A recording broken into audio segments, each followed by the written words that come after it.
ง่ายแม่นเหรอ ๆแต่ว่าเฮาแนะนำใส่ยุคเด็กแหละ อ๋อ เพราะว่าเพิ่นได้ขุดสำรวจเห็นเครื่องมือที่ว่าเป็นเด็ก ในการแกะสลักนี่ก็ได้ใส่เด็กแกะ เด็กน้อย แต่ว่าเฮาบ่มีแต่เขาบ่มีแต่เครื่องจักรเพราะว่าในการเอาหินขึ้นแต่ละก้อนนี่นะเพิ่นสำรวจเบิ่งมีแต่วิธีเดียวแม่นการคูนดิน คุณดิน อยากเอาขึ้นสำไรแม่นคูนสำนัก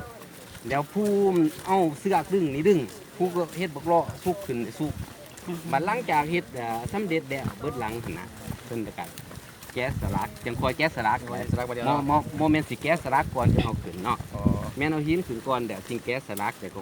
เอาดินสะลงเด้อ ปราสาทนี่แต่ก่อนนี่มันมีรังมุกบ่เหลือ แม่นมีมุ้งเดี๋ยวเรียบร้อยเฮาอยากขึ้นไปเบิ่งทั้งเทิงก็ได้เพราะว่ามุ้งนี่หมายความว่าตัวเรือนโถงข้างในบางใหญ่บ่ได้มุ้ง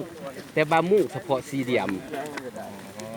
อ๋อมันสปอร์ตแต่ภาษาเนาะ แม่นทั้งในหันมัน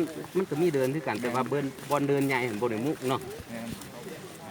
ลักๆของภาษานี่เฮ็ดเอาไว้เฮ็ดหยังกันแท้ โต๊ะนี้แม่นเพิ่นต้อนรับผู้ที่มาแสวงบุญเนาะบ่แม่นบ่อนอยู่ประจำจะเป็นบ่อนอยู่ชั่วคราวสมมุติว่าฮอดมื้อบุญมาผู้ที่มาแสวงบุญจะต้องได้พักกาเกียมเครื่องของเพิ่นอยู่นี้เพิ่นจะเอิ้นว่าโฮ่งเท้าหรือโฮ่งหน้าเนาะ เบื้องไรแล้วห้อง เบื้องขวามือนี่แม่นโฮ่งเท้าเบื้องซ้ายมือนี่มันโฮ่งหน้าผู้ที่มาแสวงบุญจะต้องผู้ชายจะอยู่โฮ่งของผู้ชายเดี๋ยวผู้หญิงจะต้องอยู่โฮ่งของผู้หญิงแต่จะบ่ได้อยู่นํกันเนาะ